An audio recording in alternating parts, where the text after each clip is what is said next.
salue au nom de Jésus, j'espère que vous allez bien. Nous voici encore dans le moment qu'on appelle live d'édification, un moment où Dieu vous fait énormément du bien, un moment où Dieu vous bénit. Et nous croyons pendant ces quelques minutes, Dieu va nous faire énormément du bien. On avait commencé les dimanches collés un sujet très important à ce qui concerne les conséquences, en ce qui concerne la crise christocentrique. On parle de la crise christocentrique qui veut dire lorsque Christ n'est plus au centre de tout, c'est alors qu'il y a la crise. Et nous allons prier. Et aujourd'hui, on va parler aussi d'un sujet, le sous-thème qui sera tellement important. Merci Dieu pour ta grâce, merci pour ta miséricorde. Nous voulons parler de ta part, parle-nous au nom de Jésus-Christ. Amen. Les thèmes ou bien les sous-thèmes que nous allons partager aujourd'hui, les conséquences de la crise christocentrique. Les conséquences. Parce que vous savez, quand il y a la crise, quand il y a la crise, une crise dans un pays, il y a toujours des conséquences. On ne peut pas parler de la crise si on ne voit pas les conséquences. Et dans la vie des chrétiens, lorsque Christ, dans la vie de l'Église, lorsque Christ n'est plus au centre de toutes les choses, lorsque nous sommes plus motivés, lorsque nos motivations ne plus de chercher Christ, bien aimé, il y a toujours les conséquences qui s'en suivent. Donc, quand Christ n'est plus au centre, c'est comme si quand il n'y a plus de la lumière, quand il n'y a plus de la lumière dans une maison, il y a toujours des conséquences. C'est comme si quand il n'y a plus de la nourriture dans une maison, il y a toujours des conséquences. Et lorsque Christ n'est plus au centre de nos vies, lorsque Christ n'est plus au centre dans la vie des chrétiens ou dans la vie de l'Église, mais il y a toujours des conséquences qui s'en suivent. Les conséquences qu'on va parler, la première conséquence, c'est ce qu'on appelle la mort. Quand Christ n'est plus au centre, mais sachez-le bien, la mort prend place.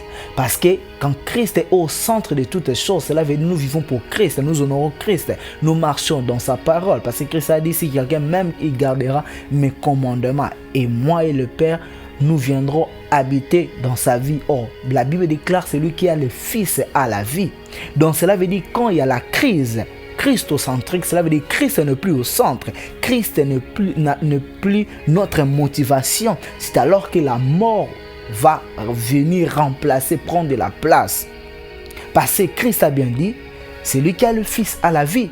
Et quand tu n'as pas le Fils, bien aimé, c'est quand quelqu'un n'a plus le Fils, c'est la conséquence de la crise christocentrique.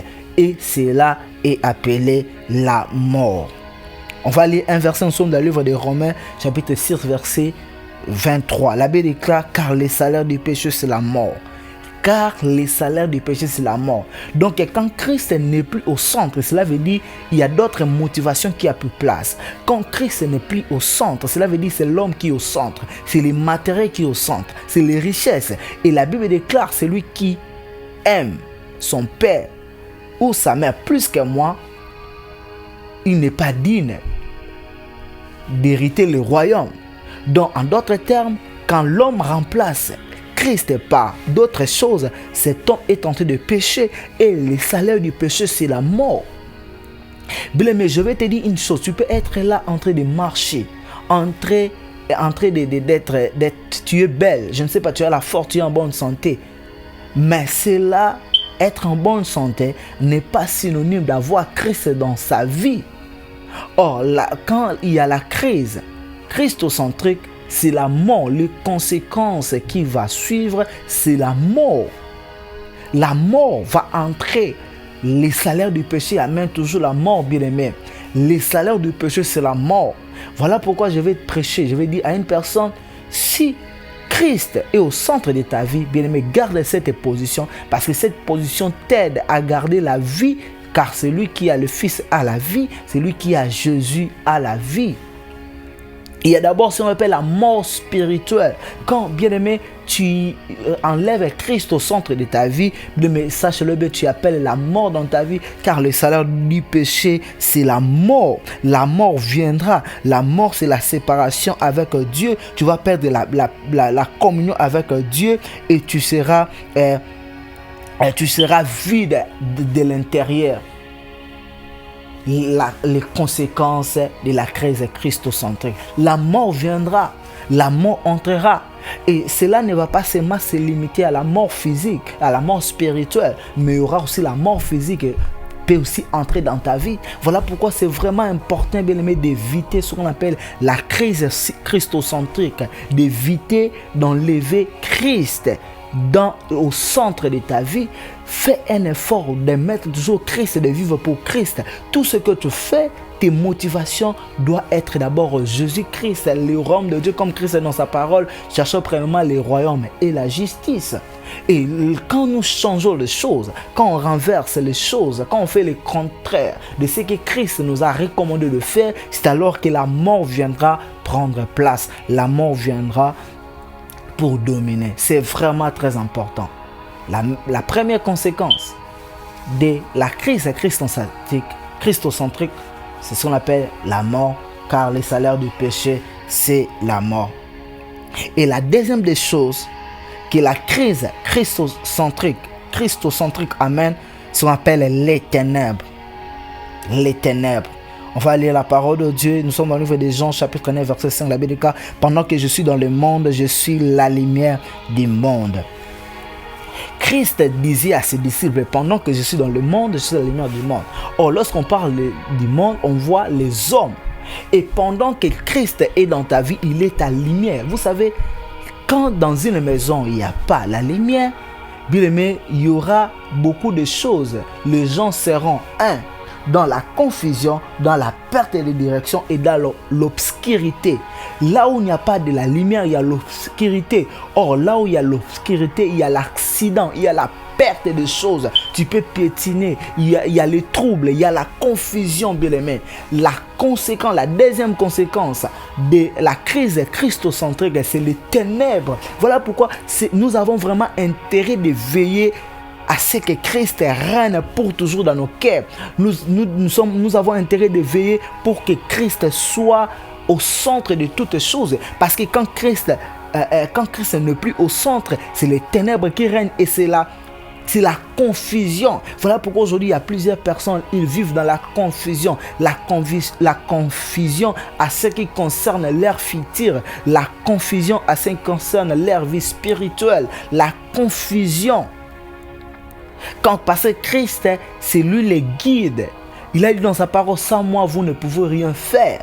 Sans Christ, on ne peut rien faire, bien-aimé. Sans Christ, c'est... Parce que vous savez, là où tu pars, tu ne sais pas. C'est Christ qui connaît toutes choses. Il est même hier, aujourd'hui. Et il est omniprésent, omniscient, omnipotent. Il connaît toutes choses.